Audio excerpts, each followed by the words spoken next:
기도하였습니다. 아멘. 자, 이제 이 로마서는 이제 오늘까지 해서 네 번째 시간 4장을 이제 공부하게 되었는데요.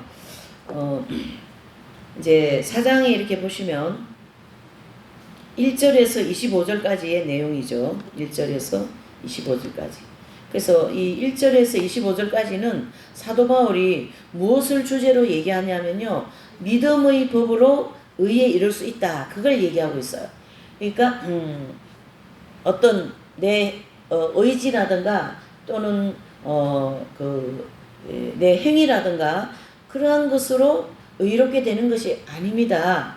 무엇으로요? 믿음으로 의롭게 된다. 그 얘기를 하는데 이 사장만 이렇게 딱 따가지고 보면 무조건 입술로 믿고 말이죠. 믿음으로 막 그렇게 한다고 되는 게 아니라 1장, 2장, 3장을 들어오면서 이 4장을 얘기한 거거든요. 그러면 이게 무슨 이렇게 이 사도 바울의 편지의 내용 흐름을 파악을 해서 이 4장의 내용이 들어가야만이 믿음으로 의롭게 되는 게 무엇인가를 더 자세히 알고 또 오늘날 사실 이 믿음이라는 이 단어가 굉장히 난무해 있고 또 믿음이라는 단어가 굉장히 수준이 낮아 있는 그런 상황입니다.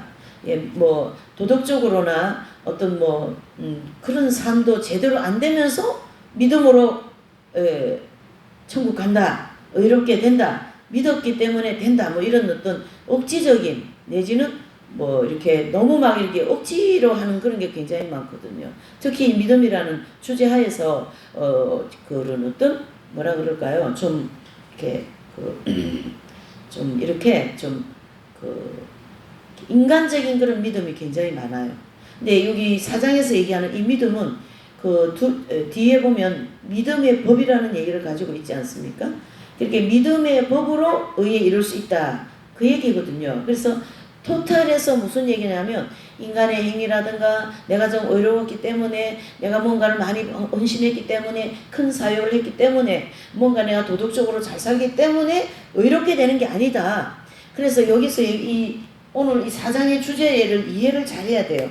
여기서 얘기하고 있는 이 의는 그리스도의 의거든요.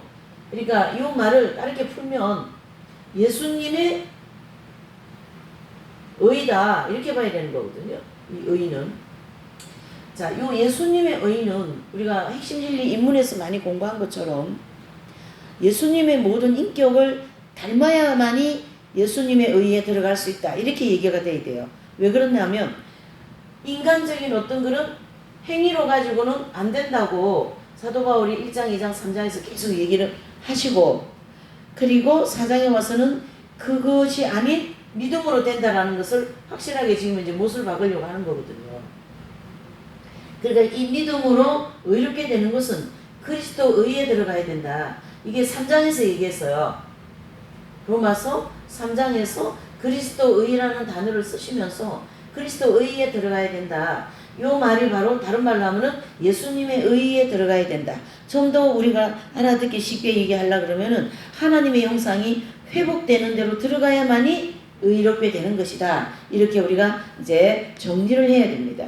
그래서 특히 신약에도 예수님께서 이제 믿는 자에게 영생을 주시겠다. 믿는 자라는 믿음에 대한 얘기를 많이 하십니다. 믿는 자에게 능치 못할 일이 없으리라. 믿는 자에게는 이 산을 옮겨 저쪽으로 옮기리라. 이런 믿음을 주제로 해서 굉장히 많은 말씀을 해놓으셨고 또 거기에 기초가 되어서 사도 바울은 믿음으로 이렇게 된다. 이걸 지금 얘기를 하는 거거든요. 로마서의 핵심이에요. 근데 이 믿음으로 이렇게 되는 것이 바로 예수님의 의에 들어가야 되는데 예수님의 의에 들어가는 것이 바로 뭐예요? 예수님의 인격으로 다 내가 어떻게 해요? 거듭나야 된다. 그러면 예수님의 인격으로 거듭나는 게 우리가 하루아침에 되는 건 아니지 않습니까? 그래서 영적인 광야의 길에서 연단을 받아가면서 점진적으로 어떻게 해요? 우리가 의에 들어간다. 이렇게 보셔야 되죠. 의에 들어간다. 그러니까 여기 지금 제가 한 문장을 이렇게 만들었는데요. 여기서 중요한 단어는 점진적인 게 중요해요. 뭡니까? 한꺼번에 되지 않는다라는 거죠. 그래서 광야에서 우리가 점진적으로 조금씩 연단을 받아가면서 어떻게 된다요? 우리가 의롭게 된다. 자, 그럼 이 의롭게 된다라는 것을 4장을 전체적으로 우리가 공부가 들어가기 전에 약간 이제 서론적으로 제가 설명을 드리는 건데요. 이 의롭게 되는 것이 결국 예수님의 인격으로 거듭이 나야 된다라는 건데, 광야에서 점진적으로 의롭게 연단을 받으면서 됩니다. 이렇게 얘기하고 있지 않습니까? 그러면은 이것을 1번, 2번 나누어야 돼요. 이 의롭게 되는 것을 1번은 뭡니까? 표면적 의가 있고 내면적 의가 있다는 얘기죠. 자, 표면과 내면이 있는데 이 표면과 내면이 다 의롭게 되어야 된다. 그 얘기입니다. 이해되시죠? 자, 이게 정리가 잘 되는 게 뭐냐면 성경 핵심 진리에서 우리가 공부를 많이 했기 때문에 이게 한마디로 정리가 되는 거예요. 자, 그러면 표면적 의와 내면적 의는 우리가 성막을 중심으로 한번 보자고요. 성막이 이제 이렇게 있으면 이렇게 커튼이 중간에 하나 있지 않습니까? 그래서 여기를 향하여 성소라 그러고, 성소, 여기를 지성소 이렇게 얘기하죠. 그럼 이 성소에 어떤 기능이 있잖아요. 이렇게 등대가 있고, 여기는 12덩이의 떡상이 있어요. 이렇게. 그 다음에 여기는 분향단이 있다는 얘기죠. 이렇게 분향단. 여기에는 뭐가 있어요? 하나님의 보좌가 있습니다. 하나님의 보좌. 시온자라고도 얘기하고 보좌라고도 얘기하고, 시온자는 하나님의 은혜를 베푸는 자리다. 그걸 말씀하는 거거든요. 자, 여기 이 성소를 보면서 우리가 내면적인 그 의에 대한 것을 좀 정리를 하려고 그래요. 내면적인 의에 대하여서는 양심과 지성과 의지가 하나님 중심으로 되어야만이 내면적인 의가 되는 거예요.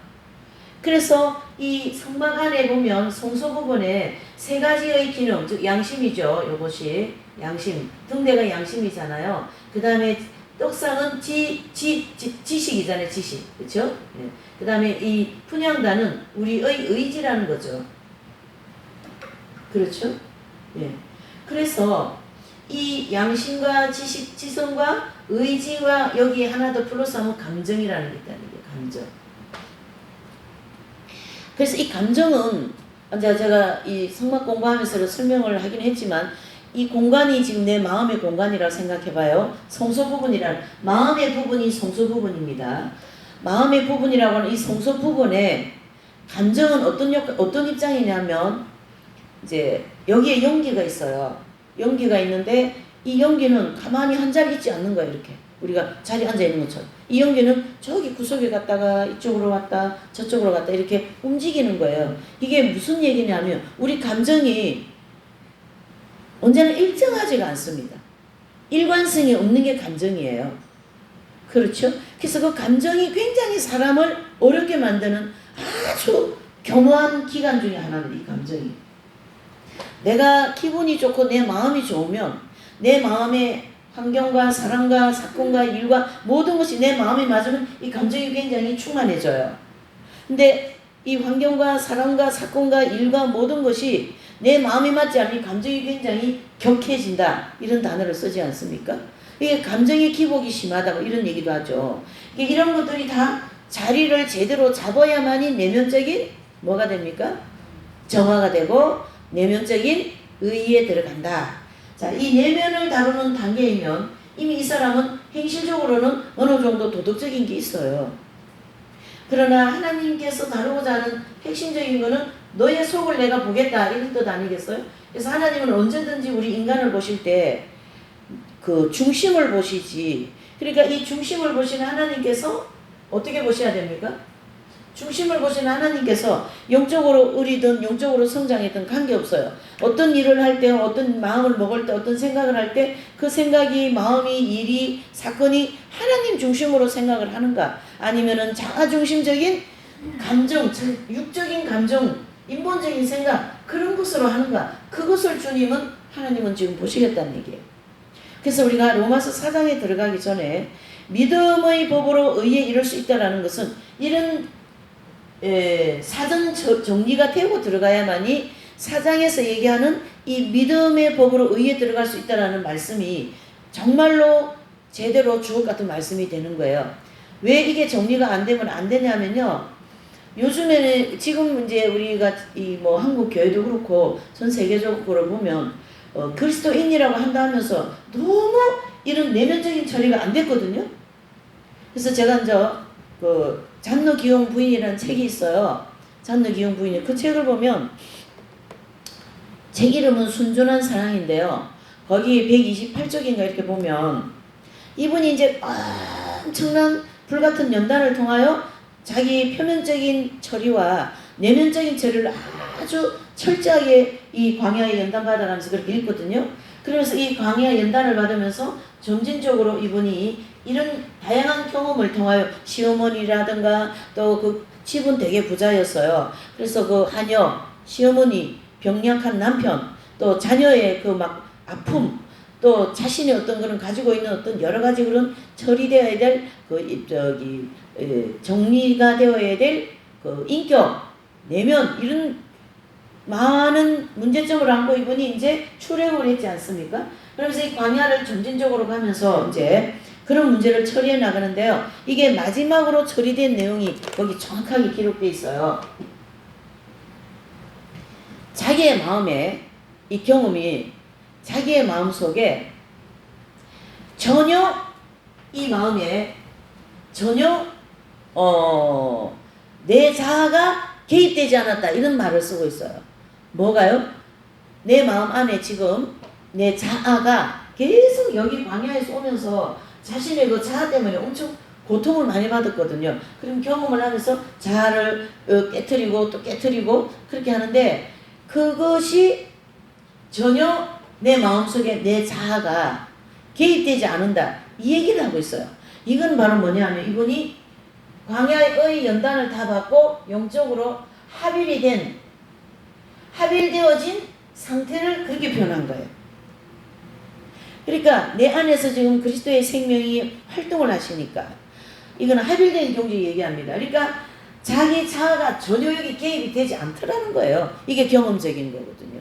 이렇게 되어진 상태가 내면의 완전한 의에 들어갔다 이래 보셔야 돼요. 그래서 우리가 그 이긴 자 연구들을 많이 하고 또 성인들이 어떤 분들이고 이분들의 내면이 어떤 지금 상태인가를 공부를 많이 했잖아요.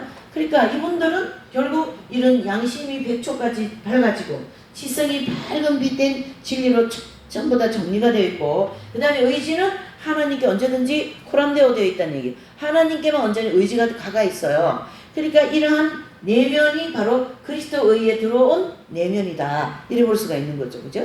그러니까 이 기용 부인 같은 경우에는 이제 이 자기의 내면이 지성소에 예수 그리스도의 생명이 들어오셔서 합일이 되어진 상태란 말이죠. 신인 합일 경지에 들어온 상태라는 얘기예요.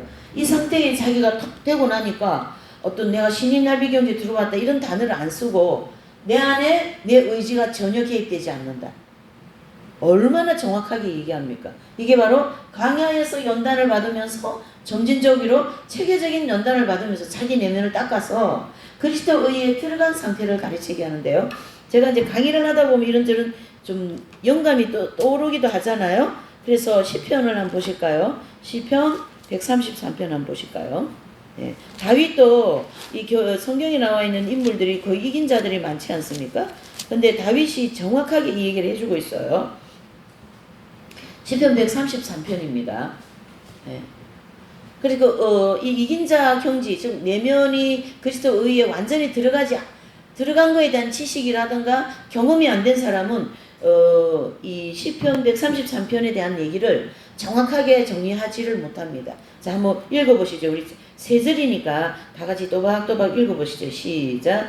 형제가 연합하여 동거함이 어찌 그리 선하고 아름다운고 머리에 있는 보배로운 기름이 수염 곧 아론의 수염에 흘러서 그 옷깃까지 내림 같고 혈문의 이슬이 시온의 산들에 내림 같도다. 거기서 여호와께서 복을 명하셨나니 곧 뭐라고요? 영생이로다. 이렇게 얘기합니다. 자, 이 말씀 세 절의 말씀은 1절에 보시면 형제와 연합하여 동감이 어찌 그리 아름다운가. 이게 바로 너희가 신약에 보면 거룩함과 화평함이 없으면 주를 보지 못하리라. 그 말씀인 거예요. 거룩함과 화평함이 없으면 너희는 그리스도를 만나지 못한다. 자, 이건 열매가 되지 못하면은 예수님을 만나지 못한다라는 뜻인데요. 이 다윗은 1절에서 그렇게 형제가 연합함, 그리스도와의 연합이라는 것은 형제와 100%다 연합이 되고 난 다음에 되는 거예요. 이웃에 대한 사랑이 이만큼 중요하다. 그것을 우리가 여기서 좀 정리가 돼야 되고, 2절에 보면은 머리에 있는 보배로운 기름이 수염곧 아론의 수염에 흘러서 그 어깨까지 내림 같다.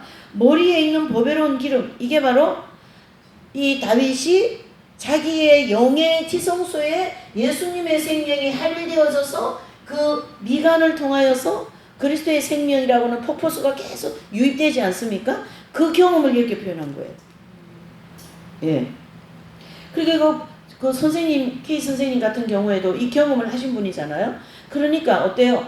그 자기 이 영이 지금 그 기름이 줄줄 흐르는 것 같은 느낌이 있다라고 하잖아요.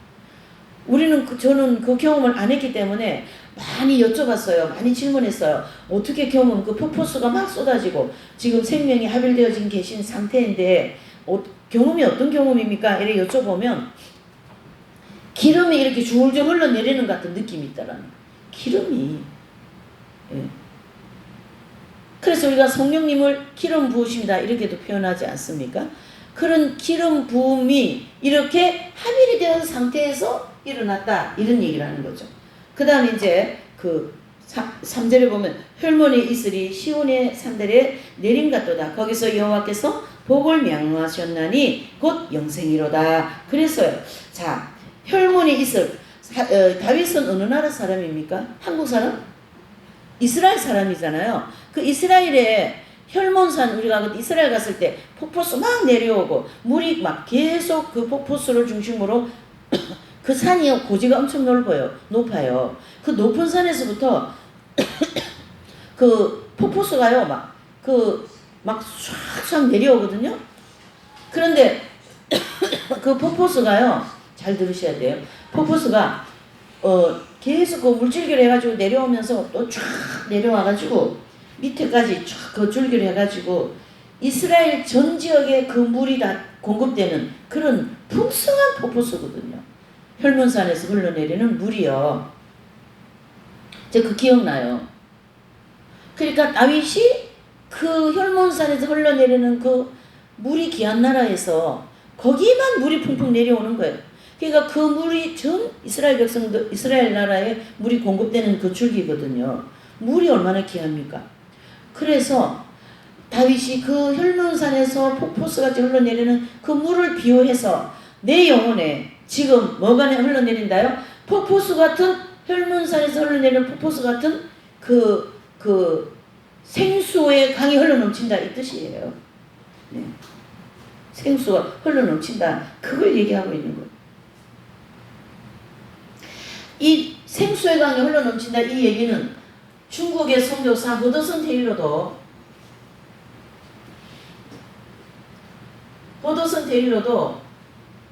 이분도 이긴자이거든요.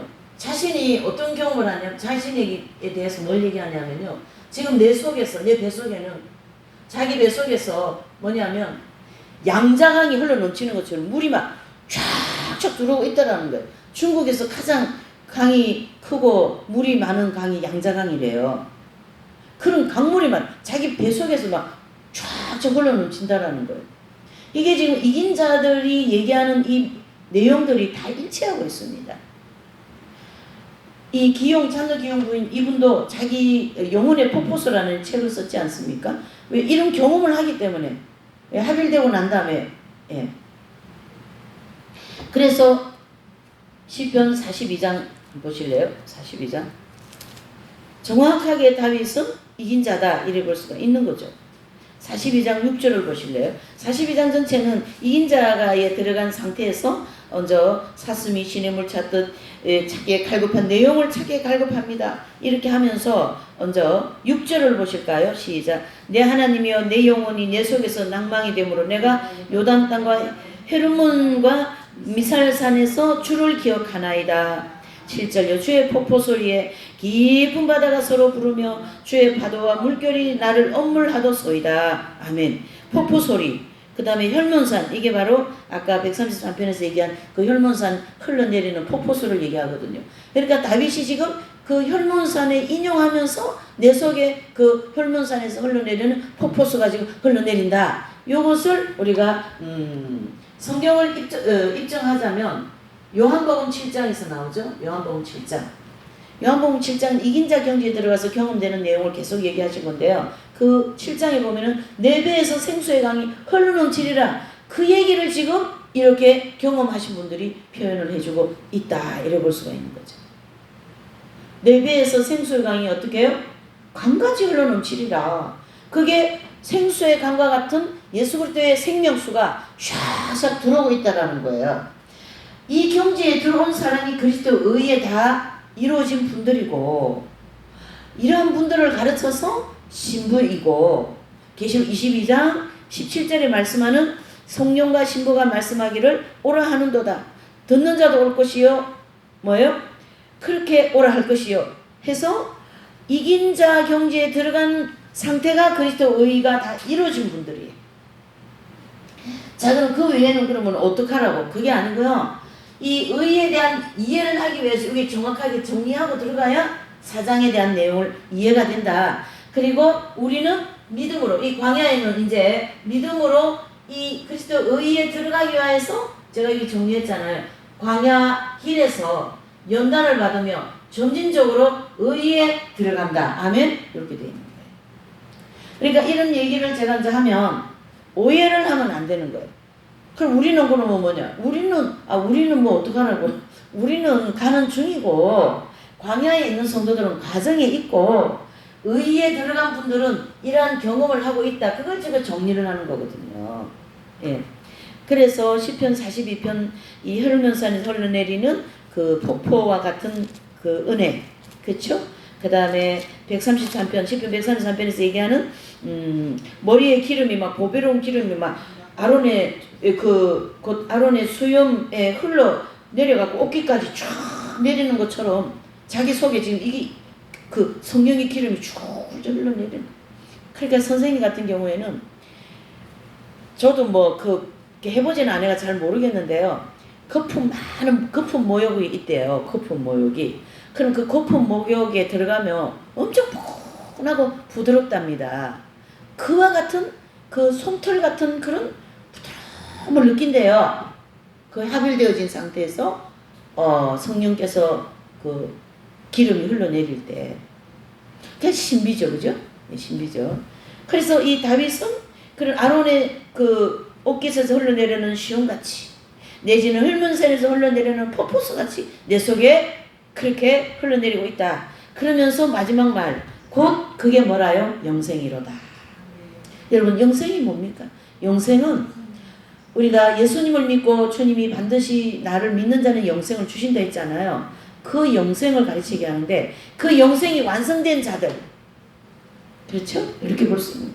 그래서 오늘 이 의에 대하여서 이제 좀 4장 1절에, 로마서 4장 1절에 들어가기 전에 이걸 정리를 하고 들어가야 되겠다라는 생각을 한 거예요. 그래서 표면적인 의와 내면적인 의로 이렇게 좀 이 공부를 하기 위해서 제가 정리를 한 거예요. 어디 교재가 있는 것이 아니고요. 그래서 그 표면적인 의는 성인들의 삶이 얼마나 아름답고 덕이 있고 빛이 밝습니까? 그렇죠? 그런 의를 가르치게 하는 거죠. 예수님과 같은 인격. 그 다음에 내면은 이와 같은 합일되어진 이 상태다. 양심의 빛이 백촉으로 밝아져 있고, 지성이 백촉으로 밝아져 있고, 의지가 언제나 하나님 앞에. 그래서 잘 보셔요. 예수님이 이 땅에 오셨잖아요. 인간의 몸을 입으시고. 그쵸? 예수님이 오셔서 천사들이 어떤 메시지를 전합니까? 아기 예수님이 이 땅에 오신, 예수 그리스도께서 이 땅에 오신 것은 임마누엘을 하기 위해서. 그 임마누엘은 우리와 영원히 함께 하시겠다는 뜻이지 않습니까? 그것이 바로 이경지라는 이 임마누엘. 그래서 한번 주님이 이렇게 하별이 되어진 이경지에 들어온 분들은 임마누엘, 영원히 임마누엘을 이루은 것이고, 우리는 순간순간 임마누엘이 됐다가 열받으면 안 됐다가 이렇게 해서 광야에서 훈련을 받아가는 그 그리스도의에 들어가는 과정이 있다. 이렇게 정리를 하셔야만이 이 로마서 4장 전체를 더 넓고 깊게 이해가 되는 줄 믿습니다. 자, 이제 여기 잘 정리가 되셨죠? 네. 그 이제 그 참느 기용 부인 그 책을 여러분들이 좀 보셨으면 좋겠어요. 왜 그러냐면, 근데 이제 이 공부를 이렇게 하면서 보시면 또 다릅니다. 전에 성인전을 우리가 많이 읽었거든요. 저도 이 공부를 하고 성인전 많이 읽었는데, 쉽게 얘기해서 이런 진리를 자꾸 연구하면서 성인전을 다시 읽어야 되겠다, 이런 지금 입장들입니다. 우리가 다.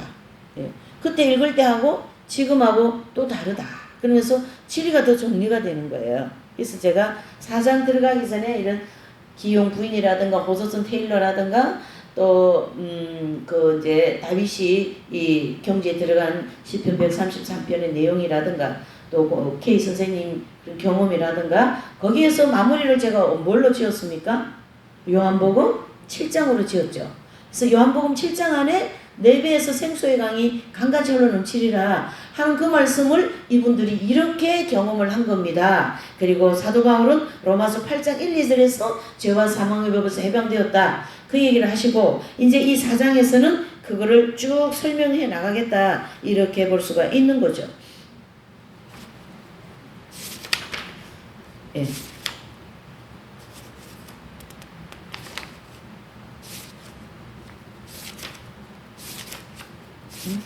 네. 자, 그래서 이제 로마서 4장을 이제 보시면 이제 1장 이제 로마서 4장 1절에서 25절에 주제가 뭐라고요? 믿음의 법으로 의에 이를 수가 있다.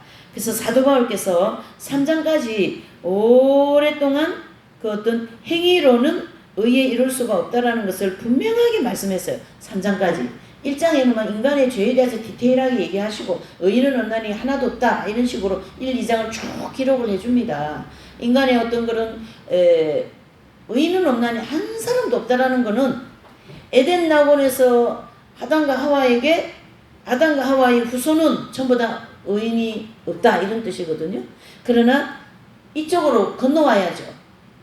두 번째 아담이 예수 그리스도를 통하여 의인이 된다. 그걸 지금 여기 4장에서 얘기하는 거거든요. 예. 자, 그래서 우리가 좀 더 구체적으로 보면 1장에선 율법 없는 이방인들은 비록 율법이 없다고는 하지만 하나님께서 그들의 선한 양심에 하나님을 알 수 있도록 하셨을 뿐만 아니라 하나님께서 창조하신 피조물들을 통해서 하나님을 알 수 있도록 창조하셨다는 얘기죠. 이걸 가르쳐 일반 계시다, 이렇게 얘기하는데요. 하나님이 만들어 놓은 이런 어떤 모든 자연계의 그런 내용들을 보면 그거 어디서 나왔어요? 창세기 2장 3장에서 나왔죠. 그럼 누가 만드셨어요? 하나님이 만드신 거죠. 그러니까 꼭 성경을 몰라도, 창세기 1, 2장을 몰라도 저 풀포기 하나나 저 아름다운 금수강산이나 이런 모든 것을 보면은 야, 정말로 하나님이 만드신 이 모든 피조계다, 이렇게 알 수 있게 하셨다는 얘기예요. 사도 바울은 거기까지 간주해서 이 얘기를 한 거예요. 그러므로 비록 율법이 없다 할지라도 죄를 몰라서 죄를 짓게 되었다, 항의할 수 없다라는 거예요. 입 딱 막아버린 거예요. 인간의 입. 예. 나 율법이 없어가지고 죄 몰랐어요. 그 소리 막아버리려고. 예. 그 다음에 비록 율법이 없다 할지라도, 네. 그러면서 율법을 가지고 있는 유대인들에게는, 그러니까 이거 두 단락으로 보셔야 돼요. 1장에서 3장까지 내용을. 죄에 대해서 난 전혀 몰랐습니다. 그렇게 말 못하게 한다는 얘기예요. 율법 없는 자에게는 이 하나님의 창조를 가지고 율법이 양심의 저촉이 되도록 해줬고, 죄를 알게 해줬고, 그 다음에 유대인들에게는 율법이 있지 않습니까? 율법의 기준으로 율법에 어긋나면 그걸로 심판받으리라, 그 뜻이거든요. 3장까지 내용이. 그걸 여기다 이렇게 설명을 한 거예요. 그래서 율법을 가지고 있는 유대인들에게는 그들 스스로가 율법이 없는 이방인들에게 선생이라고 여기면서 그들 역시 그 가르침대로 살지 않으므로 그들 역시 죄인임을 분명하다는 것을 선포하고 있어요. 누가요? 사도 바울이. 그러니까 아주 뭐 인간적인 입장에서 서가지고 뭐 그런 게 아니잖아요. 아주 정확한 하나님 입장에 서서 죄와 심판과 의에 대해서 정확하게 얘기해주고 있다. 이렇게 보셔야죠. 예. 이 사실에 대하여 좀 우리가 보면 그들이 가르치고 있는 율법에 대해서는 만일 사람들이 그 율법에 가르친 대로 온전하게 실천하면요 의에 이룰 수 있다라는 얘기예요. 사람들은. 자, 그러면서 레위기 14장, 레위기 18장 4절에 5절에 보면 다 읽어보시죠. 시작. 너희는 나의 법도를 쫓으며 나의 규례를 지켜 그대로 행하라. 나는 너희의 하나님 여호와니라. 너희는 나의 규례와 법도를 지키라. 사람이 이를 행하면 그로 인하여 살리라. 나 여호와니라. 아멘. 이처럼 사람이 이 율법의 말씀을 온전하게 실천하면요 의에 이룰 수 있다. 이 말씀이에요. 그러나 여기서 역설이 돼야 되겠죠. 그러나 문제는 사람에게는 아담과 하와의 그 후손인 즉 우리 사람은 타락을 인하여 원죄라고 하는 죄성이 우리의 영 속에 뿌리를 내리고 있기 때문에 우리 영의 지성소에 뿌리를 내리고 있기 때문에 온전하게 지킬 수가 있어요 없어요? 없다. 결론적으로 어떻게 봐야 되냐면요 이스라엘 백성들은 이 율법을 하나님께서 주셨는데 613가지 주시지 않습니까? 시내산 밑에서. 근데 이스라엘 백성들은 이 율법을 실패했어요. 어떻게 해요? 못 지켰어요. 안 된다는 얘기예요. 이 얘기는. 이 얘기는 인간의 힘으로는 율법도 못 지킨다. 이렇게 보셔야 돼요. 못 지킨다. 그걸 바울이 계속 주장을 한 거예요. 사도 바울.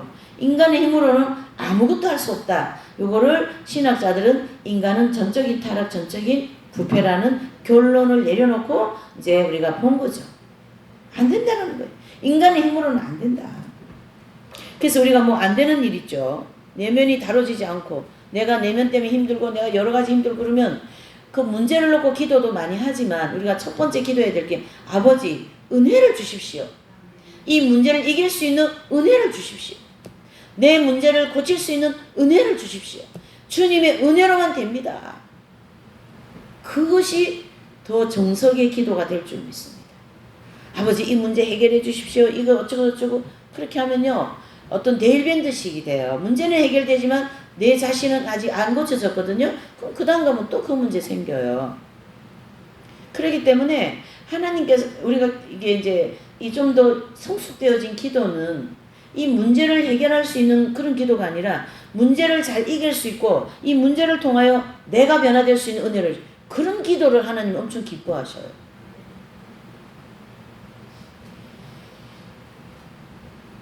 그래서 이 레위기 18장 4절 5절 말씀과 같이 율법을 다 쫓으며 의에 들어갈 수 있는데 결과적으로는 아담과 하와의 우리가 그 후손으로서 죄성과 종욕의 이 원죄를 가지고 오지 않습니까? 태어날 때. 그 때문에 아기가 앵애하고 태어나는 순간에 걔는 그 죄 때문에 정죄를 받은 애가 되는 거예요.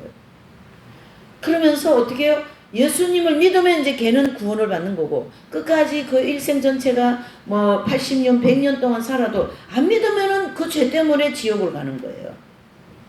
이게 굉장히 간단하면서도 아주 중요한 문제입니다. 기독교의 핵심 아니겠어요?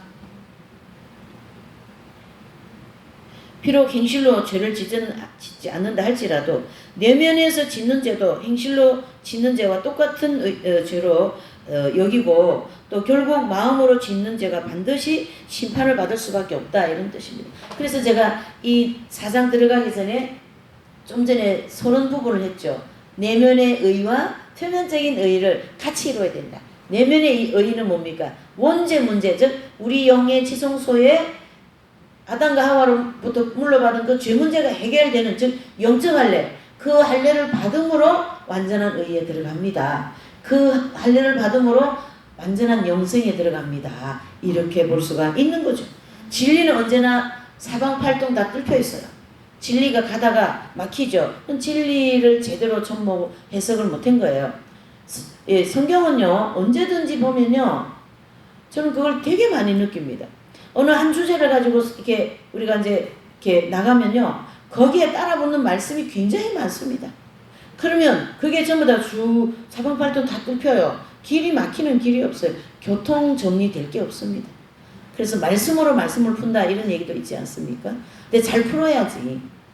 요즘에요, 이 하나님 말씀이 폭포수같이 이 영상을 통하여 막 쏟아지지 않습니까? 그러니까 하나님 말씀 홍수 시대예요. 근데요, 굉장히 좀 이렇게 제대로 정리되어진 게 그렇게 많지가 않습니다, 사실은. 안타까움이 많아요. 들으면 제가 이렇게 누가 어제도 누가 얘기를 해서 이렇게 한 달락 들어보니까 영 많이 비껴나갔어요. 그렇지 않습니다.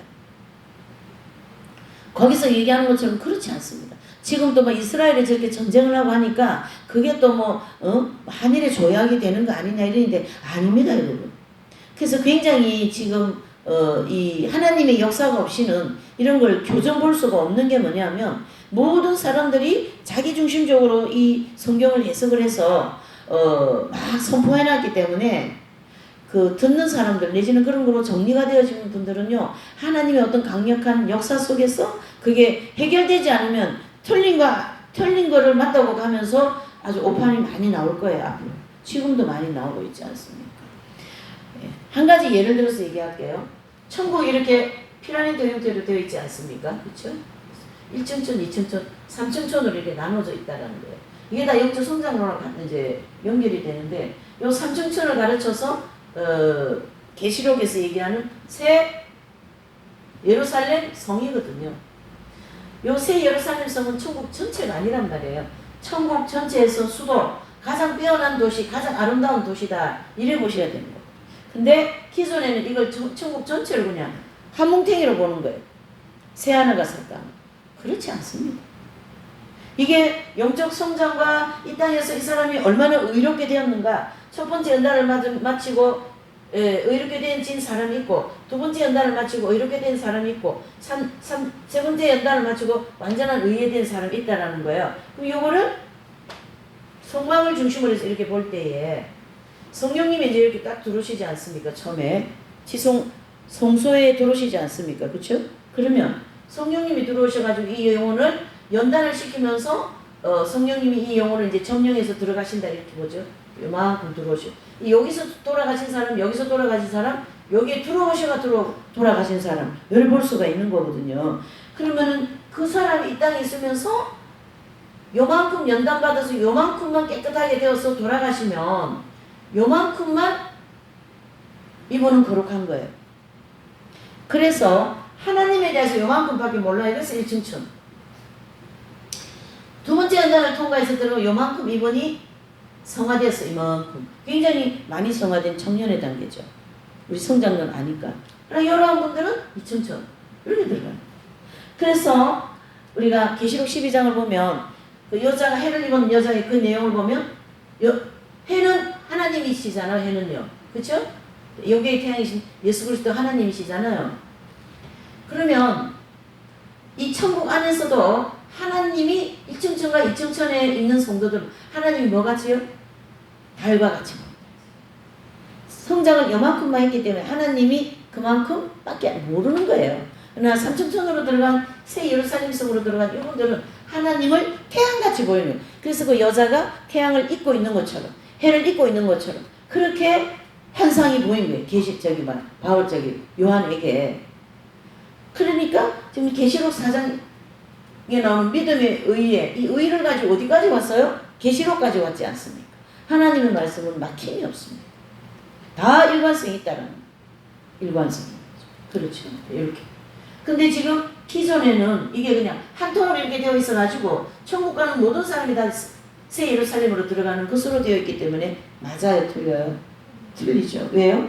이 땅에서 이분이 주기철 목사님 같은 분, 손양호 목사님 같은 분, 이런 분들은 예수님의 말씀을 지키기 위해서 엄청난 고난을 받고 그러면서 두 아들을 순교시키기까지, 그래서 순교시켜준 그 아들에 대한 감사기도를 90몇 가지 올리지 않습니까? 그렇죠. 그런 분하고 신자참배도 하고, 물론 신자참배 한 거 가지고 우리가 정제적인 거는 아니지만요. 하나님 말씀을 지키는 입장에서는 막 그런 제가 이제 한 카트를 봤어요. 우리 고종 시대, 고종 때 이제 물이 아니지 일본이 들어와서 나라를 이제 다 잡아먹잖아요. 그때 이제 있었던 사건인데 만약에 백성이 100명이라면 99명이 나라를 팔아먹는다는 얘기죠. 그런데 이제 독립운동가 조직이 있지 않습니까? 그리고 여기도 있고 저기도 있는데 그 독립운동가 그 조직을 이제 밀고를 당해가지고 그 본부에 막 일본 사람들이 총을 들고 들어왔어요. 거기에 이제 어떤 사람이 껴있냐면 이게 대관람하고 다 연구되기 때문에 얘기하는 거예요. 조선에서 조선 그 고종 그 임금하고 같이 활동한 그 뭐라고 대신이라 그래야 되는가? 예. 그 대감 그때 당시 대감이제 그런 사람이 나라를 배신해가 이제 이 머리 다 자르고 양복을 입고 이제 아주 일본의 앞잡이가 완전 되어서 엄청 부자인 거예요. 이 사람을 중심으로 나라를 엄청 팔아먹는 건데 얼마나 가난했어요 우리 조선이요.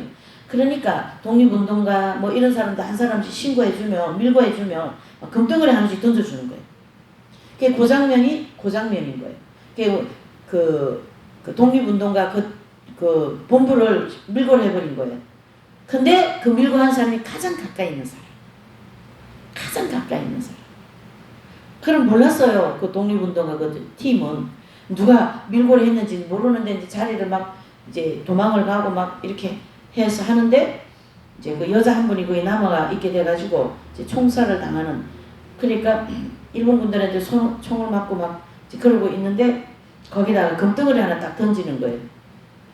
근데 그 금덩어리를 자기들하고 활동하던 그 동료가 금덩어리를 들고 가는 거예요. 그 장면 자체는 그렇게 되어진 내용이잖아요. 밀고를 댔고 그 활동하던 예.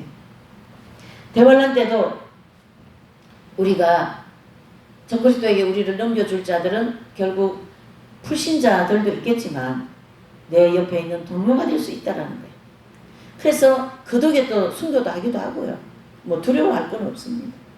그렇게 인간 세상이요. 저는 그 장면을 보면서 얼마나 인간 세상이 불완전하냐. 그래서 완전한 나라, 완전한 안전한 나라, 의의 나라는 하나님의 나라밖에 없다. 그 하나님 나라가 이 땅에 이루어지는 게 천년왕국이지 않습니까? 그러니까 이런 우리가 가치관을 가지고 신앙생활을 한다면 뭐가 큰 문제가 될 게 없다. 이런 생각이 제가 들더라고요. 이렇게. 예. 그러니까 율법을 실패했단 말이에요. 실패했기 때문에 하나님은 실패한 사람들을 백성들을 향하여서 누구를 보내십니까? 예수님을 보내서 복음을 가지고 너희들을 완전한 구원에 이르게 하겠다. 그래서 복음에는 이꼬로 뭡니까? 은혜가 있다니. 은혜. 그래서 은혜로 되는 거다. 그 얘기를 지금 하고 싶은 거죠. 예수님이 제자들에게 사람은 할 수 없으나 하나님은 하신다. 그렇게 하지 않습니까? 그러니까 하나님이 하신다라는 것은 하나님의 은혜로 그분의 공로로 된다. 그게 로마서 4장 1절에서 25절 믿음의 법으로 된다라는 것의 핵심입니다. 은혜로 된다. 은총으로 되는 것이지. 예. 그래서 그거를 히브리어로 헤세드라는 단어를 써요. 헤세드라는 단어는 굉장히 많은 의미를 가지고 있는데요. 거기에 많은 의미 중에 하나가 은혜입니다. 은혜, 자비, 긍휼 다 들어갑니다. 그래서 받을 수 없는 은혜를 받고 받을 수 없는 긍휼하심을 받을 때 그 헤세드라는 단어를 쓰는 거거든요. 이해가 되시죠? 네, 이렇게. 자, 이제 그래서 거기 이제 보시면 우리 인간이 범죄할 수밖에 없는 환경이 주어지면 사람의 영과 육에 뿌리를 박혀 있는 죄성으로 인하여 죄의 법칙이 나타나서 죄를 범할 수밖에 없는 연약한 인간이라는 거죠. 행실로 죄를 짓지 않는다 할지라도 내면으로도 죄를 짓고, 예. 그래서 하나님은 내면으로 죄를 짓는 것도 다 뭘로 보셔요? 죄를 짓는 걸로 보시거든요. 그게 우리가 복음서에 와가지고는 그리스도의 율법이잖아요. 모세의 율법, 그리스도의 율법이 있으면 그리스도의 율법이 더 지독한 거예요. 쉽게 얘기하면. 예수님의 율법은요. 내면에 있는 죄를 딱 지적해서 들어오지 않습니까? 너가 친구를 미워하면 살인했다. 음욕을 품으면 간음했다. 바로 들어오신 거예요. 이 율법은 그렇지 않아요. 1대1 관계입니다. 왜? 이게 참 이 복음이 얼마나 멋진가 몰라요, 여러분. 율법은요, 1대 1관계, 1관계. 복음은요, 1대 뭐예요? 0관계예요, 0관계. 없어요. 내가 찾을 게 없다고요. 내가 행한 것 때문에. 없다고요. 오른쪽 뺨을 대는 왼쪽 뺨을 돌려대라는 뜻이 그 뜻이에요. 그러니까 내가 한 개를 주고 왔으니까 난 반 개라도 달라. 이런 마음이 있잖아요. 우리 마음에요. 근데 반 개도 없다. 다른 말로 하면 너의 행위로는 아무것도 할 수 없다. 이 뜻이거든. 은혜로 되는 것이다.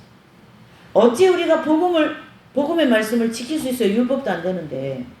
결과적으로 은혜로 된다. 그것을 말씀해 주고 싶은 거죠. 바울께서. 그리고 한 가지 절대 바로 그냥 넘어가지 않는 게 죄에 대하여서는 반드시 심판이 있다. 그 다음에 의에 대하여서는 반드시 상급이 있다. 요거를 꼭 짚고 넘어갑니다. 바울 사도께서. 나중에 5장에 나옵니다. 이해되시죠? 네. 이게 예수님이 해놓으신 말씀이에요. 의에 대하여, 심판에 대하여. 이런 걸 쫙 주님이 복음서에 말씀해 놓은 거예요. 그래서 성경은 의인은 없나니 하나도 없다라고 선포하고 있을 것이고, 이처럼 온 인류는 죄인임을 부인할 수밖에 없고, 하나님의 은혜가 아니면 결코 의에 이룰 수 없다라는 존재라는 것을 가르쳐주고 있다. 그래서 죄를 짓는 사람은 의에 이룰 수 없다라는 것을 결론을 주고요. 이렇게 불쌍한 인류를 구원하시려고 하나님께서 율법의 행위로 나타나는 의가 아닌 믿음의 법으로 나타나는 의를 준비하셨다. 그것이 바로 오직 예수 그리스도를 믿음으로 말미암아 의에 이른다라는 사실이죠. 4장에서 얘기하고 싶은 게 그거죠. 사도 바울이 지금 의도가 이러한 사실에 대하여 사도 바울께서는 로마서 1장에서 3장까지 정확하게 지금까지 설명했어요. 그리고 4장에서는 율법의 행위로는 의에 이룰 수 없고 믿음의 법으로 의에 이룰 수가 있다라는 신뢰를 모든 우리 성도들의 믿음의 조상이 누굽니까? 아브라함을 통하여 아주 자세하게 설명해 주고 있어요. 이제 나올 겁니다. 그래서 아브라함은 하나님의 선민이며 율법의 백성인 유대인의 조상이요. 그 조상의 시조이고 오늘날 와서 믿는 모든 성도들의 조상임을 성경에서 말씀하고 있는데요. 아브라함이 칭의 경험을 할 때에 85살이잖아요. 그때 이제 하나님께서 오셔가지고 하늘의 별을 보라. 너의 조상이 후손이 이래 많을 것이다 이랬잖아요. 중동의 하늘에는요, 우리 이쪽의 하늘하고 좀 틀립니다. 중동 쪽의 그 하늘의 별들은 진짜 아름다워요. 별이 막 온 하늘이 그 파란 시커먼 하늘보다 별이 더 많은 거야. 반짝반짝. 그런 하늘이거든요. 그 하늘을 보면서 너의 자손이 이래 많을 것이다. 그러니까 너의 자손이 이래 많을 것이는 그 자손은 이방인의 구원까지 다 들어있어요. 그래서 아브라함 한 사람을 통하여서 믿는 자는 무조건 이와 같이 하나님 나라의 백성이 될 것이다 라는 것을 암시해주고 있는 거예요. 그래서 아브라함에게 이미 그걸 보여주셔서 너는 믿음의 조상이 된다라는 것은 이방인의 구원까지 다 들어온 거예요. 그래서 믿는 자에게는 이와 같이 된다. 그걸 얘기해주고 있는 거거든요. 그리고 4장에서는 율법의 행위로는 의에 이룰 수가 없고 믿음의 법에 의에 이룰 수 있다라는 신뢰를 이제 아브라함을 통하여서 알려주셨고, 또 아브라함은 하나님의 선민이며 율법의 백성인 유대인의 그 이제 조상이요 시조이잖아요. 그래서 갈라디아서 3장 28절 29절 시작. 너희는 유대인이나 헬라인이나 종이나 자주자나 남자나 여자나 다 그리스도 예수님 안에서 하나이니라. 너희가 그리스도께 속한 자면 곧 아브라함의 자손이요 약속대로 뭘요? 유업을 받을 자다. 유업을 받을 자다. 아까 다윗이 말했죠. 곧 뭐라요? 영생이로다. 영생을 받을 자다. 이렇게 보시면 되죠. 얼마나 기분이 좋습니까? 이 얘기를 듣는데. 저는 아직 이 경지 완전하게 들어가지는 못했지만 이 말을 듣는데 아주 기분이 좋아요. 영생에 이른다. 그 얘기지 않습니까?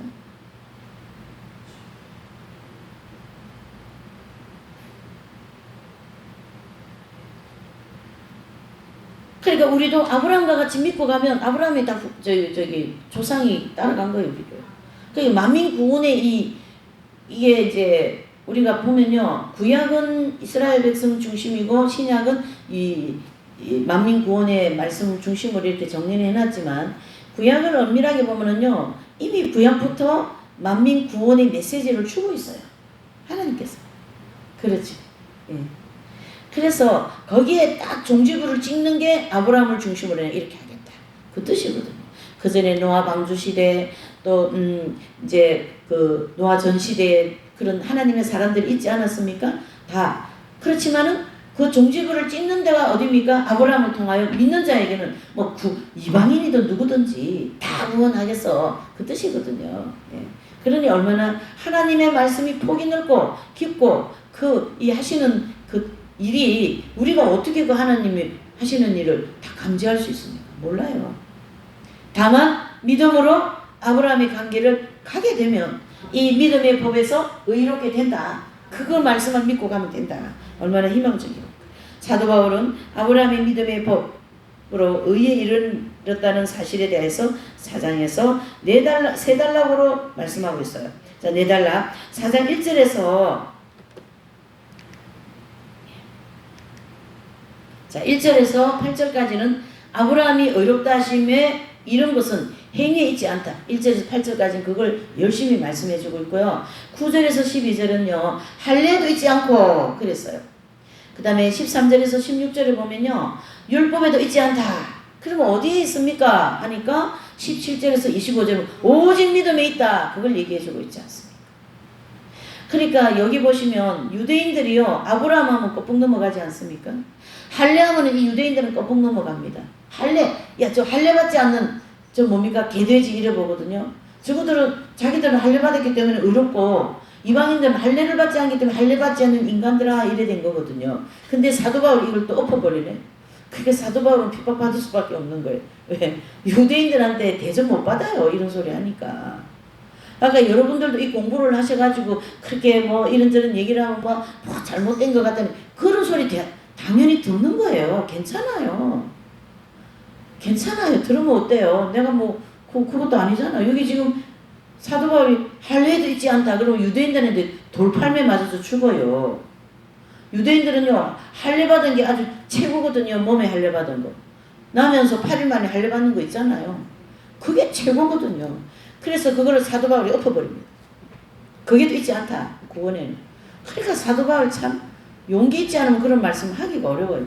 또 유대인들이 껍벅 넘어가는 게 뭡니까? 율법이지 않습니까? 율법에도 있지 않다네. 나 진짜 사도 바울 때문에 힘들어서 살겠어요. 유대인들 입장에 그 마음이. 그래서 지금까지 이스라엘은 예수님이 가시고 부활하시고 2000년 동안 아직까지 이게 안 되고 있어요. 유대인들 대단한 민족이에요. 저 사람들.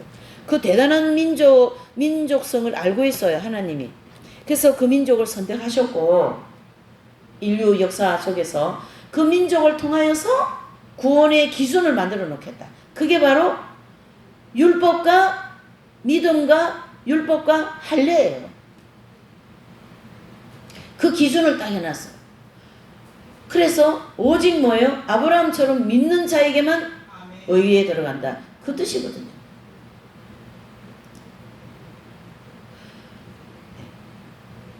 그러니까 지금 우리가 이 내용을, 사장 내용을 네 가지 분해를 통해서라도 이 사도 바울 사상을 정확하게 깨뚫어 버려야 돼. 사도 바울은요, 유대인 중에 유대인이요, 할례 받은 자 중에 최고로 할례 받은 자요, 율법에 있어서는 가말리엘 문화에서 공부한 사람이고, 누구도 쫓아갈 수 없는 사도 바울 같은 이런 사람을 딱 하나님이 들어가지고 할례도 다 엎어버리고 율법도 다 엎어버리고, 우리 조상 아브라함은 쫓아가면 뭐 되는 것 같은 그런 아브라함에 대한 신뢰를 다 깨버리고, 다 깨트려버립니다. 우리가 지금 예수님을 믿고 복음적인 신앙생활을 한다 하지만 이 사도 바울 같은 이런 믿음과 사상과 방향이 아니라는 걸 아셔야 돼요. 그래서 우리는 연단을 받아야 돼요. 연단을 안 받으면 인간적인 말로 사람이 안 돼. 연단을 받아야 사람이 됩니다. 즉 하나님의 사람이 된다 이런 뜻이고요. 그런 정말로 깊이 들어간 바울과 같은 이런 경험을 하신 분들은 말도 못하는 그런 뭘 받아요? 연단을 받지 않습니까? 여러분.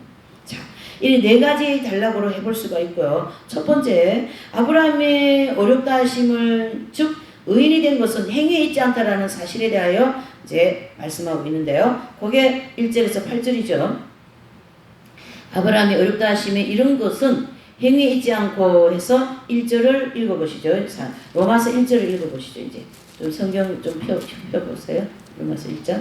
아주 중요한 지금 사장입니다. 1절 시작.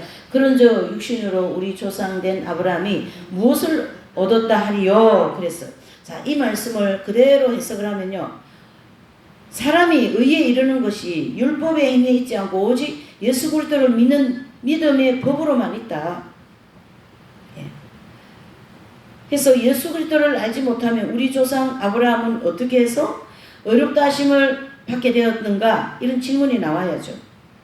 그래서 우리는 현재 유대인들은 예수님에 대하여 어떻게 생각하고 있는가? 그거는 유대인들이 예수님을 메시아로 인정하지 않고 있는 거죠.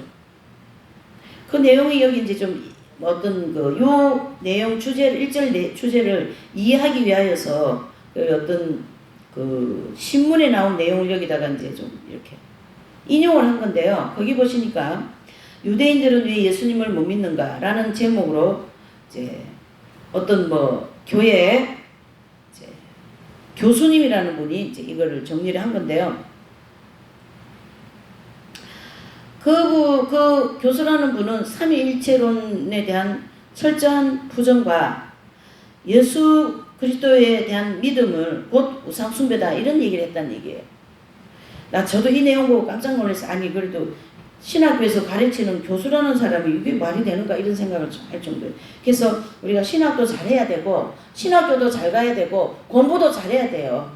아무데나 가서 하는 것이 사실 좀 그렇습니다. 그래서 유대인들은 기독교는 유대교를 완전히 종교가 아니며 전혀 다른 종교라고 간주합니다. 그래서 헬라어로 타나흐라는 그런 이제 단어가 있는데, 그는 개인 구원을 위해 다윗의 후손 메시아를 믿는 신앙을 언급한 구절이 없다 이렇게 주장을 한다는 얘기죠. 개인 구원을 위하여서 다윗의 후손인 메시아를 믿는 그런 신앙을 언급한 적이 없다 이런 주장을 했다 그러고요. 다윗의 후손 메시아에 대한 믿음 또한 신앙이 사후의 삶을 결정하지 않는다 이런 논리, 아주 구원을 비껴가는 이상한 논리를 펼쳤다 이런 뜻이에요. 그래서 유대인들 내지는 유대교를 믿는 사람들이죠. 유대교인들은 다윗의 후손인 예수님이 인류의 죄를 위해 죽고 구원할 것이라는 그런 점, 또는 기독교인들이 예수님에게 전가하는 자신들의 죄의 문제에 대한 개념을 성경적으로 찾을 수 있다 없다 라고 지적을 했다라는 거죠. 참 이상한 논리죠. 이게 잘못되어진 사상이죠. 따라서 죄의 권원과 죄에 대한 해결책이 다르다. 유대교의 하나님은 인류에게 선을 향하는 성향과 악을 향하는 성향 사이에 선택할 자유의지를 주셨다. 타나크의 말씀으로 악을 향하는 성향을 해결할 수 있는다고 믿는다. 그래서 천사는 하나님의 메신저로서 자유의지를 갖고 있지 않기 때문에 사탄은 하나님의 대적자가 될 수 없다. 그렇게 유대교가 가르친다라는 거예요. 이게 참 굉장히 잘못된 그런 내용이죠. 또 유대교는 절대 유일하신 하나님의 단일성을 믿는다. 그리고 삼위일체로는 이방 로마 황제 콘스탄티누스에 설립된 가톨릭 공회에서 세워진 것일 뿐이다. 그래서 하나님에 대한 유대식 이해는 이방 황제들과 이방 교회의 공회에 아닌 시내산에서 나타나신 하나님의 계시와 또 토라가 뭔지 아시죠? 토라가 율법이잖아요. 토라 또는 이스라엘 선지자들에 의해 형성된다. 이 때문에 예수님을 삼위일체의 성자 하나님으로 예배한다고 한다면 그 예배는 우상을 경배하지 말라는 말씀을 범하는 것이다. 율법이 예수님께서 오시기 전까지 잠깐 가정교사였으며 이후에 그로 인해서 성취됐다고 주장하는 기독교의 이 논리는 하나님께서 이스라엘을 뭐 했다요? 선택하셨다고 그들에게 구별되어진 삶 또는 하나님을 증거하는 삶을 위한 영원한 안내자로 주신 토라에 위배되어진 그 유대인은 믿는다. 이제 신명기 28장 46절에 나오는데요. 이 말씀은 전체적으로 뭘 정리를 해야 되냐면요. 유대인들은 그 율법으로 구원받는다. 그리고 예수님을 아직까지 선지자로 보기 때문에 구원자로 보지 않고요. 하나님의 아들로 보지 않습니다. 그래서 그 유대인들은 무슨 교를 믿어요? 유대교를 믿지 않습니까? 그래서 복음 저기를 못 받아요. 근데 이렇게 그 율법으로 꽉 막혀 있는 그들에게 이제 그 계시록 9장에 보면 두 감람나무를 통하여 이들에게 복음의 말씀을 통해서 구원받게 하시지 않겠습니까? 그러니까 아직까지 이런 잘못되어진 사상에 갇혀있다 이래 보시면 됩니다. 유대인들이요. 자, 또 선지자들은 토라의 법들의 메시아 시대에는 물론 다윗의 후손 메시아가 나타난 이후에 계속해서 효력이 있을 거라고 선포한 것입니다. 또 토라는 하나님께서 유대민족과 함께 영원한 언약을 체결하셨다고 믿는데 그게 에스겔 37장 25절 레위기 26장 45절에 보면 이렇게 기록이 되어 있어요. 이 말씀을 기초로 해서 이런 사상이 나온 거예요. 왜 그러냐면 복음을 안 믿으니까 복음서를 안 믿었잖아 이분들이요. 그러니까 그 구약만 가지고 하니까 이런 사상이 나올 수밖에 없는 거죠.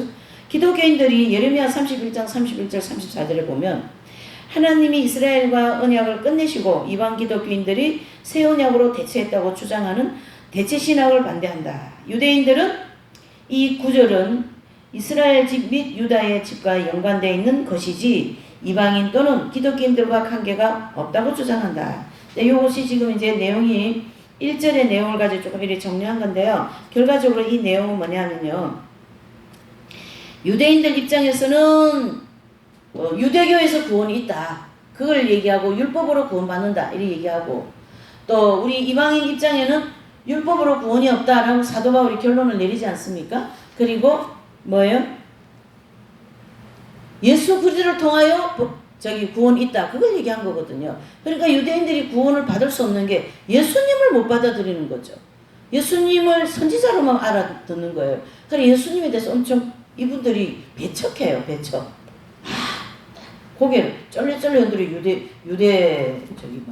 유대인들 정통 유대인들 고개 쩔레쩔레 흔들어요.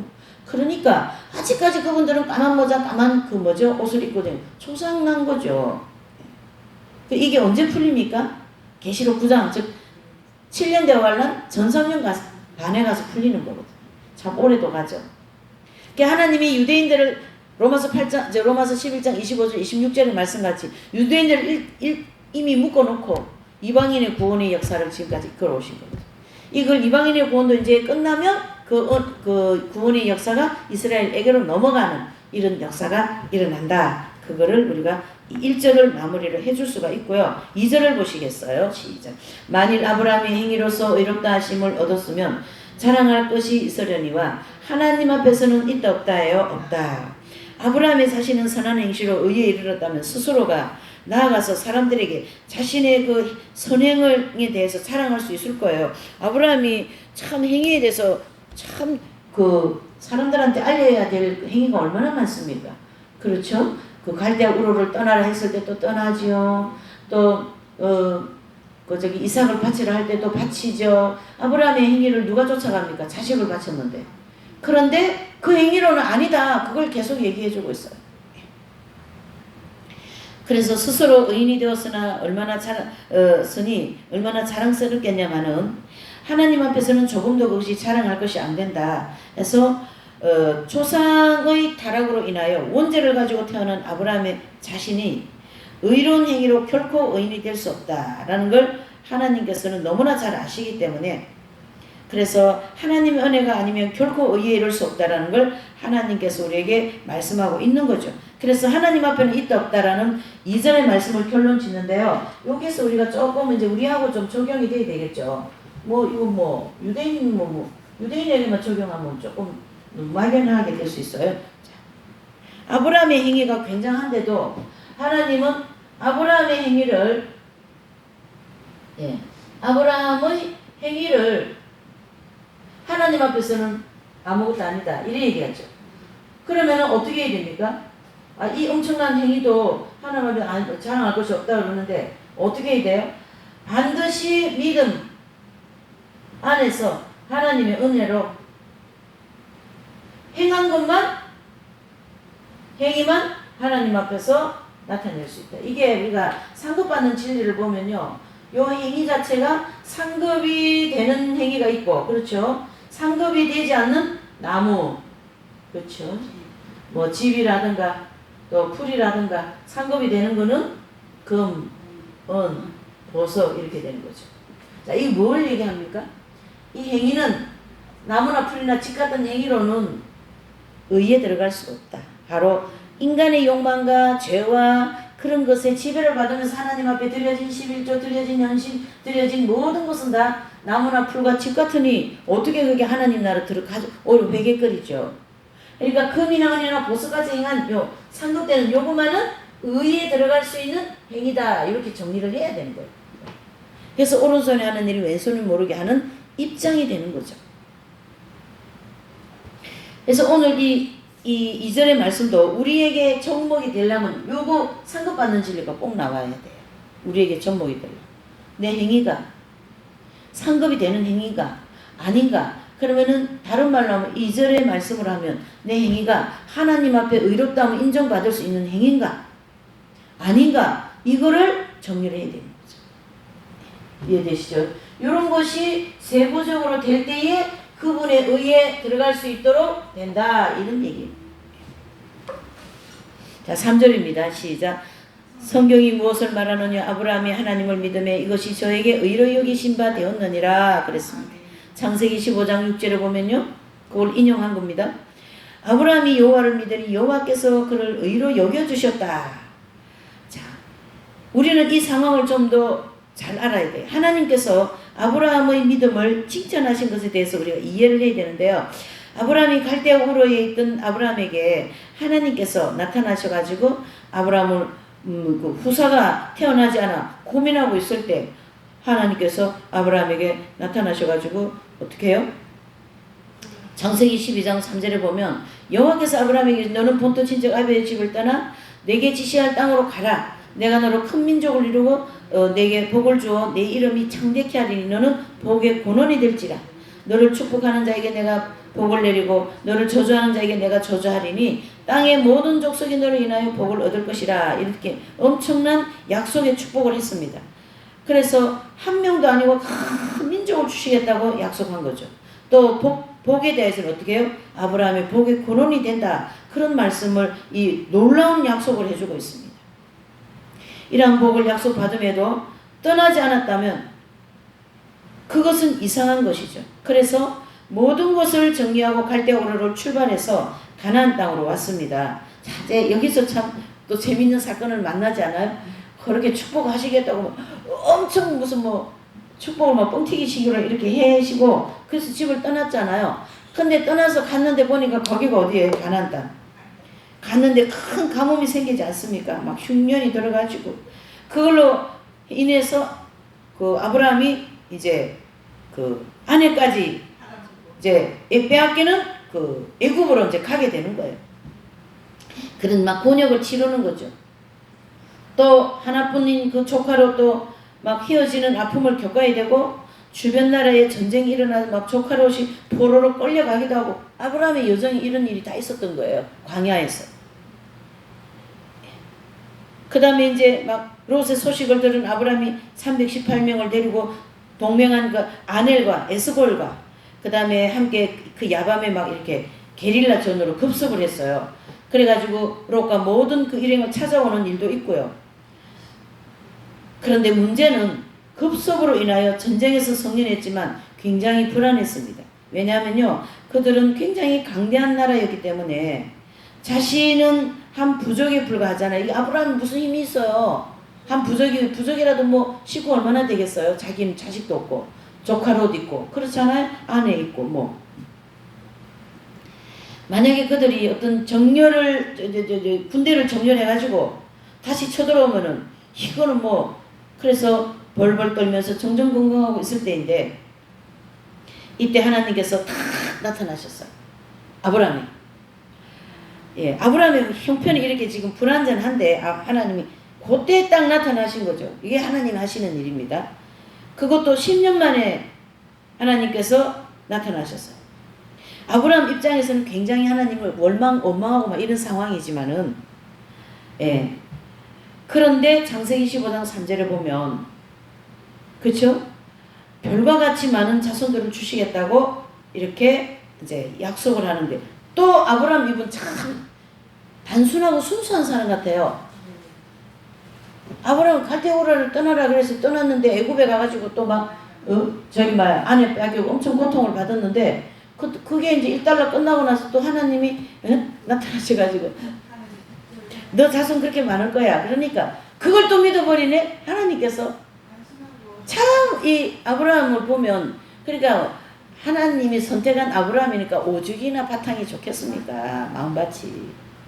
그냥 막 이렇게 해놓은 사람을 이렇게 선택할 수가 없죠. 인류의 믿음의 조상으로 세워야 되니까. 하나님 다 아시죠. 저는 그렇게 봅니다. 어쨌든 그래가지고 하니까 아브라함이 뭐예요? 그것을 믿더라고. 15장 3절에 나옵니다. 창세기 15장 그쵸? 예, 창세기 15장 3절에서 그걸 믿더라는 거죠. 믿더라. 자, 요 믿더라. 하나님은 이 믿더라 이걸 통해서 내가 너를 뭔다요? 의롭게 여겨줄게. 바로 의롭게 여겨주신 거지. 여겨주심. 그렇지 않습니까? 요걸 신학적으로 칭의 경험이다. 자, 오늘 여기를 좀 얘기를 해야 돼요. 이게 오늘날 우리가 이 칭의에 대하여서 칭의 인정해준다 이 뜻이거든요. 그러나 실제 아직 아브라함은 의에 들어오지는 못했어요. 다만 하나님 말씀에 믿음으로 그걸 보시고 칭의 의롭게 여겼다 이런 입장이거든요. 믿음으로. 자, 이 부분을 우리가 잘 보십시다. 광야를 통과하면서 하나님께서 이 중간 지점을까지 이 사람을 끌어올려 가지고 어떻게 해요? 여기에서 그전 믿음보다 더 하나님을 향한 강력한 믿음을 주시면서 그걸 믿게끔 하시는 거죠. 그래서 요 믿음이 생길 때 이 사람에게 칭의 경험을 주신다는 얘기예요. 이게 바로 두 번째 연단을 통과하고 난 다음에 그러니까 두 번째 연단을 통과하고 난 다음에 이 사람은 계속 믿음을 가지고 있지 않습니까? 요 믿음을 너 의롭다 이리 인정해 주는 거예요. 그래서 요 칭의 경험이라는 요 믿음은 출애굽할 때 생기는 게 아니고요. 출애굽하고 난 다음에 많은 연단을 받고 제2의 신앙이 시작될 때에 두 번째 연단 통과하고 칭의 경험이 주어진다 이렇게 보셔야 돼요. 근데 오늘날 모든 지금 이제 좀 교회에서나 가리키는 내용이 뭐냐면요. 믿으면 다 칭의 경험을 했다고 또 이리 또 얘기하네? 아니에요. 그래서 영적 성장은 여기서 또 나와야 돼. 그래서 여기까지는 아이들이라면 이 칭의 경험 이후에는 청년의 단계. 그 다음에 칭의 경험 다음에 이제 세 번째 연단을 통과하고 난, 즉 영성의 밤이라고 하는 엄청난 연단을 통과하고 나면 그때 가서 아비들이잖아요. 이 아비들이 뭐냐면 아브라함에게 해당되는 것은 이삭을 바치는 단계예요. 이게 다 뭘로 된 겁니까? 지금 믿음으로 된 거죠. 그러니까 나한테 억울한 일이 생기고 나한테 괴로운 일이 생기는 것은 믿음으로 그거를 이길 수 있는 은혜를 주시라고 기도를 해야 된다고 아까 제가 얘기했잖아요. 그거를 못 견디겠다고 막 그렇게 하면요. 신앙이 성장이 안 돼요. 성숙한 신앙이 되지어지지가 않는다는 얘기예요. 성장 안 된다 이런 뜻이에요. 그런 게 다 그냥 돼버립니다. 안 돼. 나무나 풀이나 집같이 돼버립니다. 그러니까 금이나 은이나 보석은 오른손에 하는 일이 왼손이 모르는 그런 거기까지 끌어올리고자 하는 거죠. 하나님께서 우리에게. 이 3절 얘기가 그 얘기예요. 지금. 아브라함을 사도 바울은 딱 인용하셔가지고 아브라함의 여정을 여러분들이 알지 않습니까? 아브라함은 그 모든 여정을 무엇으로 이겨냈다고요? 믿음으로 됐다. 그걸 얘기한 거죠. 우리가 원망불평할 수밖에 없는 상황이었음에도 불구하고 도저히 눈에 나타나지 않는 것을 믿음으로 바라보면서 믿어라. 그거거든요. 믿어라. 그래서 히브리서 11장에서는 믿음은 뭐예요? 바라는 것들의 실제다. 실제야. 제가 아이들한테 청년들 우리 중고등부 이런 애들한테 얘기할 때 믿음은 실제야. 근데 눈에 보이지 않지. 근데 보이지 않으니까 그냥 보이는 것처럼 믿어버려. 그게 믿음이야. 이래 얘기하거든요. 안 보이잖아요. 믿음이 뭡니까 믿음이? 뭐예요 믿음이?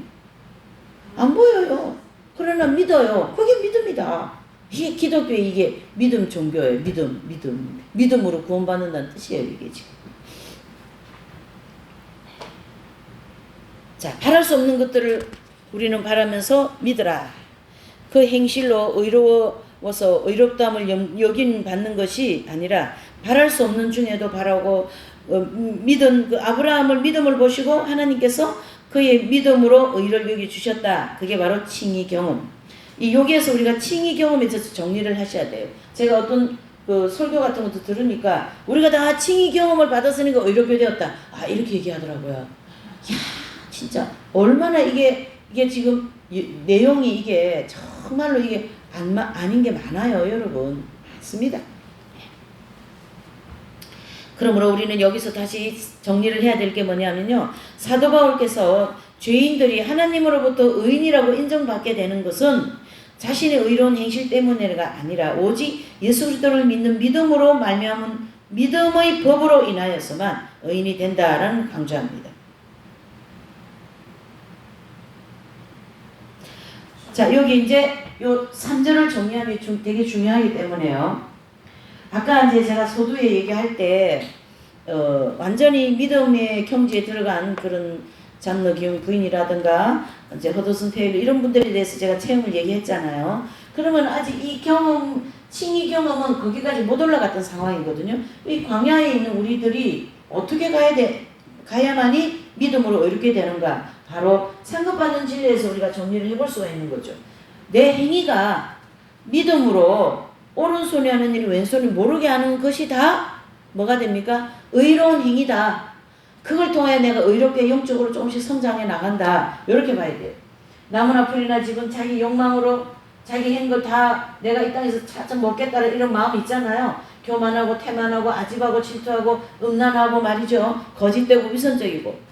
그래 지금 한국교회 막 큰 선교단체나 막 이런 크게 활동하던 사람들이 다 뻥뻥 터지지 않습니까? 뻥뻥 터진 그 내용을 보니까 다 뭐 물욕에다가 음욕에다가 명예욕에다가 그런 것에 꽉 지배받으면서 큰 선교단체하고 큰 교회하고 그러는 것은 전부 다 이쪽가다라는 이쪽가. 그렇게 행한 거 가지고는 뭐가 안 될까요? 의롭게 안 된다. 하나의 큰 모델을 얘기했는데요. 그게 우리 생활 속에 구석구석에서 돼야 되지 않겠습니까? 마음으로 은근히 자기 욕망을 꽉 가지고 말이죠. 막 그 자기 단체만 막 살찌우려고 그러고 막 은근히 말이죠. 그런 게 아주 우리 속에 이 허려와 위선이 아주 꽉 찼어요. 다 깨져야 됩니다. 다 씻겨야 됩니다. 그게 바로 연단이거든요. 그게 두 번째 통과, 즉 칭의 경험하고 난 두 번째 연단 때 하나님이 자아를 본격적으로 깨트리시는 겁니다. 그래서 아까 제가 잔노 기용 부인 얘기했잖아요. 그 체험을 하고 난 다음에 자신도 몰랐어요.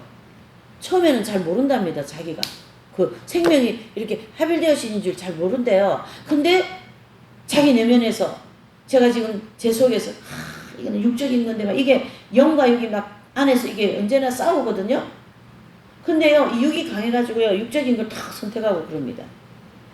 근데 이 3차 연단, 즉, 세 번째 연단까지 감성의 밤을, 영성의 밤을 통과한 분들은요, 그게 안에서 정확하게 육과 영이 분리되어서 그 영혼 자체가 영을 착착 쫓아가거든요. 그만이 훈련이 됐다는 얘기예요.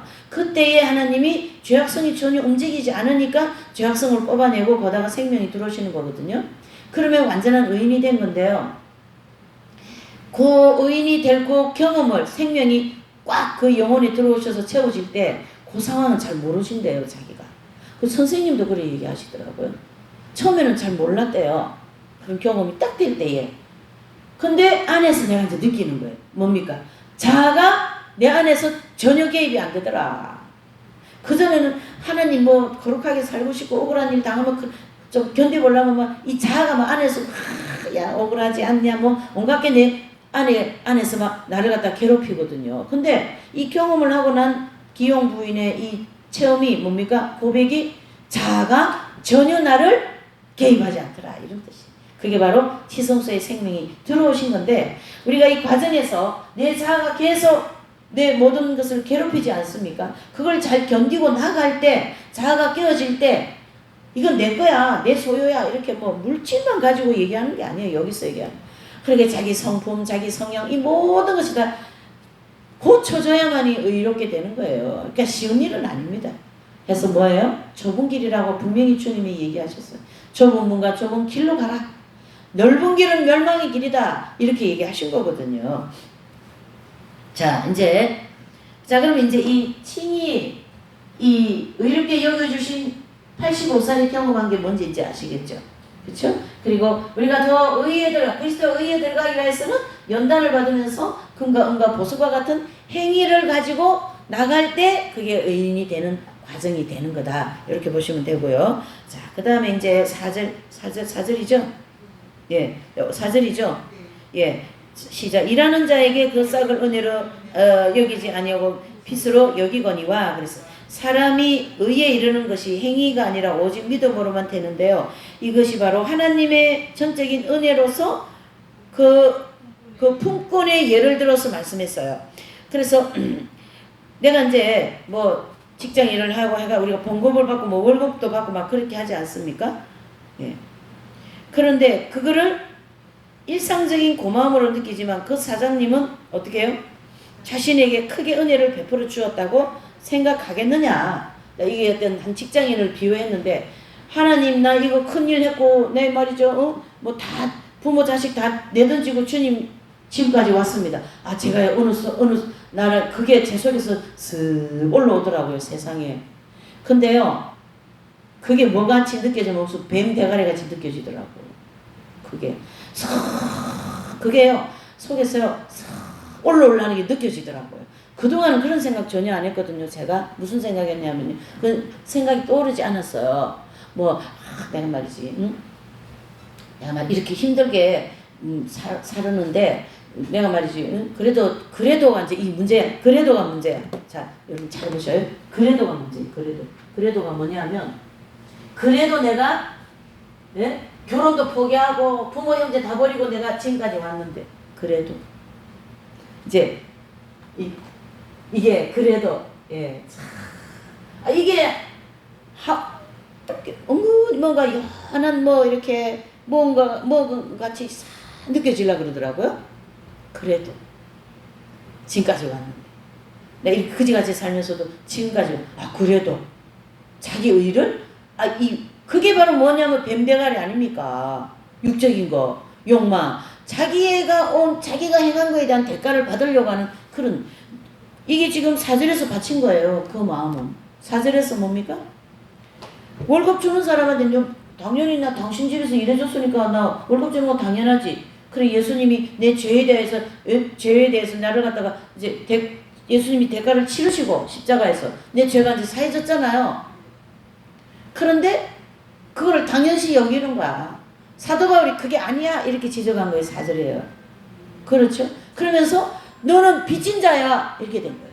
빚진 자의 의미를 그렇게 이해를 해야 됩니다. 여러분. 너는 빚진 자야. 왜? 너는 구원받을 수 없고 아무리 일 천년 만년 해줘도 거기서 월급 받을 수 없는 그런 사람인데 하나님이 너에게 월급 주지 않았냐. 그게 바로 죄를 해결해 주신 거잖아요. 근데 나 일했기 때문에 월급 받는 게 당연해. 그것이 아니다. 그걸 얘기한 거예요 지금. 그것이 아니다. 빚진 자가에 대한 의미를 우리가 이렇게 접목을 해야 되는 거예요. 빚진 자다. 사도 바울께서. 사도 바울께서.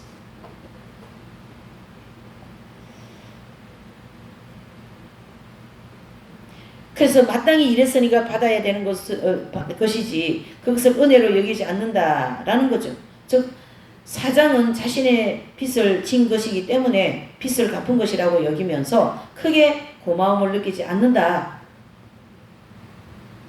이와 마찬가지로 만약에 아브라함이 하나님 앞에서 선한 행실을 함으로 의롭다 하심을 받았다면 그것은 전적으로 아브라함 자신의 공로로 인한 의로움이지 어찌 믿음으로 의롭다함을 얻은 것이냐. 사도 바울이 지금 이렇게 역설을 하고 있어요. 우리에게.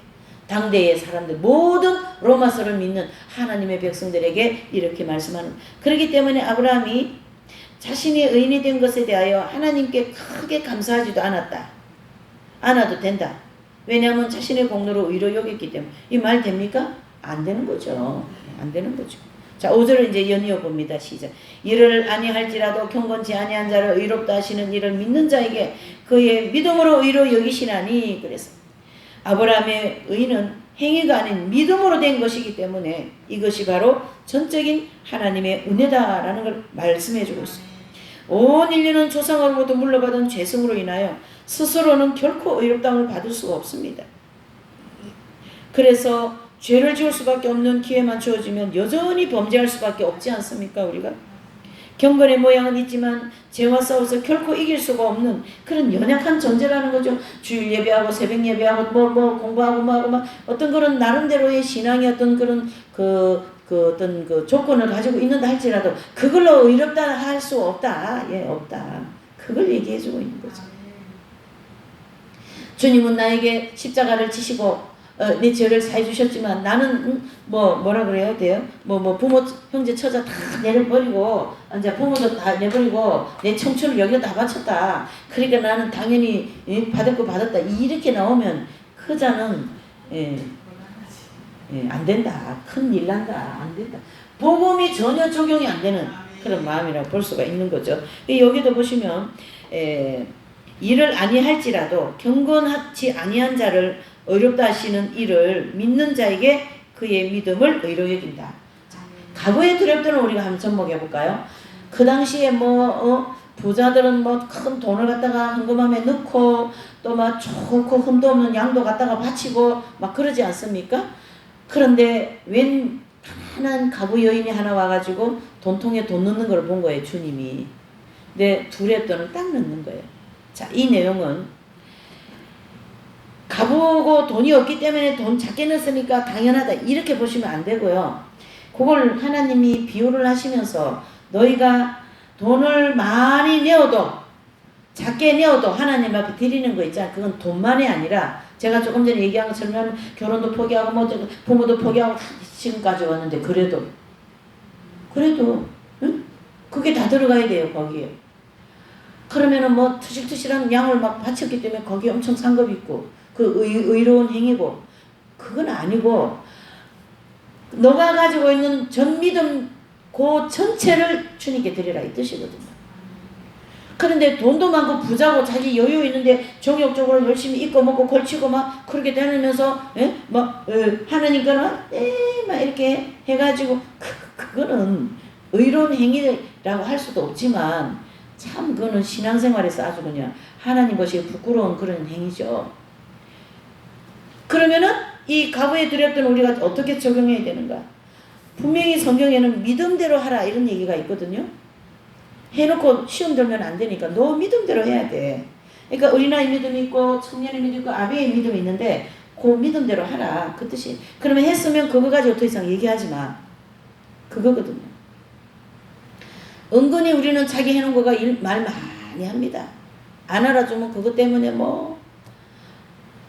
아는 사람 보고 또 비판하고 정죄하고 막 난리 났어요.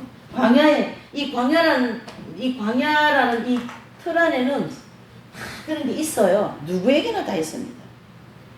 그런 걸 우리는 처리해야 되는 거죠. 처리해서 십자가의 예수님의 보혈로 그걸 다 회개해야 된다는 뜻이고 고쳐야 된다는 뜻이잖아요. 그래서 의에 들어가는 거지. 예.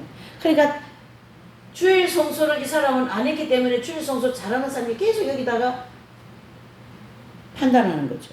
그렇게 하지 말라 이 뜻이에요. 그 사람이 형편이 있다. 기도해줘라. 그럼 그 기도가 그 사람한테는 의로운 기도가 되죠. 하나님 나라 상급이 되니까 그런 신앙생활 전체가 돼야 된다. 이런 뜻이에요. 굉장히 이 사장의 이 믿음은 우리가 그냥 믿습니다. 입술내해가 되는 그런 믿음이 아니라는 얘기예요. 지금 제가 여기서 강조하고 싶은 거는. 그렇죠? 예, 그래서 그 가보의 두렵도는 자기 형편 전체를 주님께 드린 거예요. 그 전체, 그 중심을 지금 가지고 인용을 한 거예요. 예수님은. 그럼 우리가 이 의에 대한 주제를 가지고 볼 때에 이 가보의 행위는 의로울까요?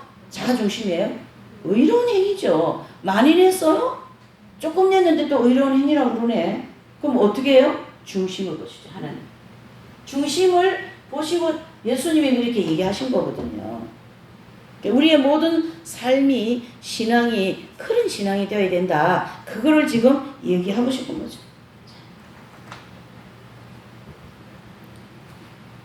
그러니까 이게 아브라함 여정을 보면요. 정말 내가 이렇게 했는데요. 그런 말이 없어요. 기록이 없어요. 성경이 모든 것이 다 하나님 중심으로 기록된 것이기 때문에 그런데 우리의 생활은 실제 그렇지 않은 게 많지 않습니까? 거기 보시면 우리의 신앙생활을 다시 한번 점검해 봐야 된다. 그걸 얘기하죠. 거기 이제 많은 이런저런 예화를 많이 안 드러났습니까? 그렇죠? 여기 안 걸려 넘어질 사람은 없어요. 다 걸려 넘어집니다.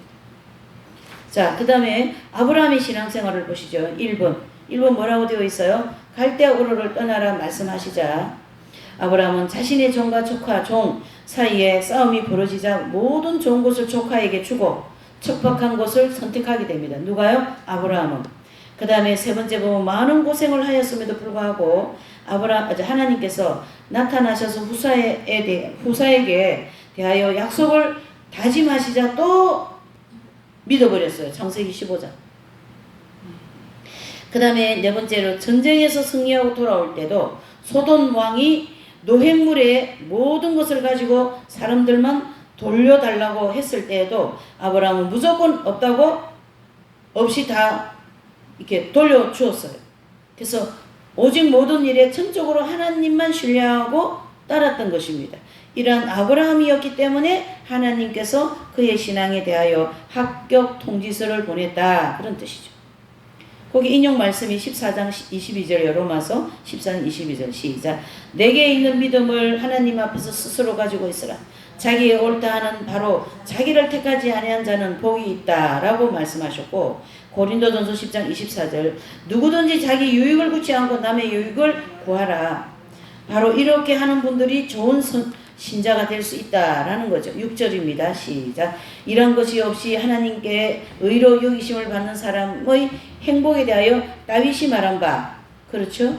자, 4절 5절에 믿음의 조상 아브라함을 신뢰를 들면서 사람이 어렵게 되는 것은 행위에 있지 않고 오직 예수 그리스도를 믿는 믿음으로만 된다. 자, 오늘 저녁에 내가 없는 한 끼만 먹고 나서 이 쌀을 털어 먹고 나면 내일부터 굶어야 돼요.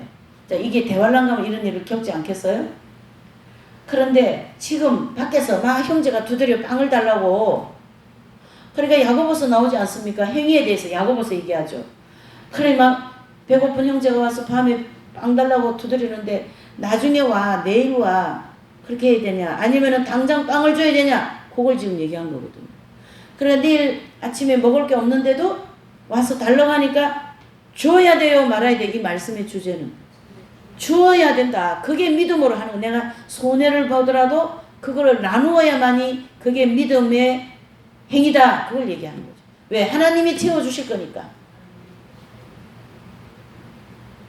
하나님께서 제가요 저한테 정말로 고맙게 한 분이 이제 참 하나님께서 저는 또 이렇게 생활을 하는 사람이라 가지고 이렇게 사랑을 참 많이 주셔요. 이제 그 사람을 통해서 그렇게 해서 제가 또 살아가기도 하고요. 근데 이제 그분을 제가 지금까지 잊어지지 않는 게 참 제가 이 공부를 처음 하고 그분이 굉장히 저한테 중요한 도움이 된 분이에요. 처음에 공부하고. 근데 뭔가를 좀 이렇게 그분이 이렇게 잘 되기를 바라는 마음, 또 뭔가 이제 사역이 정말 좋은 사역이 되기를 바라는 그런 마음이 있거든요, 제가요. 네. 그 마음이 없어지질 않는 거죠. 그러니까 저를 이렇게 제가 이제 제 경험이니까 제가 그냥 얘기를 하는 거죠. 그게 사실은 제 생활 속에 있었던 모든 게 다 믿음 안에서 이루어진 거고, 또 믿음이 아닌 것도 많아요. 예? 또 뭐 불안해하고 막 그런 건데, 하나님께서 그런 걸 통하여 믿음으로 가게끔 저를 이렇게 이끌어 오신 것처럼 여러분들도 당장에 뭐 그런다 할지라도 하나님께서 모든 걸 다 합력하여 좋게 하실 것이다. 그런 믿음을 가지고 이 모든 나에게 주어진 환경이라든가 또 나에게 주어진 모든 일들, 사건들, 내 속에서 일어나는 일들을 다 믿음으로 이겨낼 수 있도록 우리는 나가야 된다. 그게 바로 은혜가 필요한 거죠.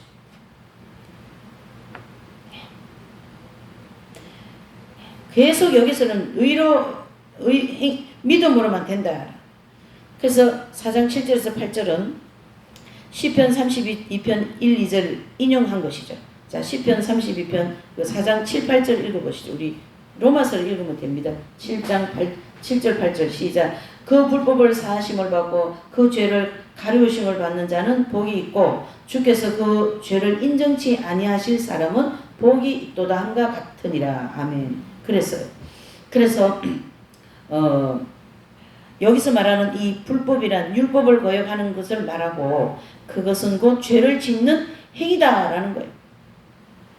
사람은 기회만 주어지면 율법을 거스를 줄 수밖에 없습니다. 그래서 성경에서는 이러한 사람을 율법의 뭔 자예요? 메인자, 율법 아래 있는 자들 이렇게 표현했어요.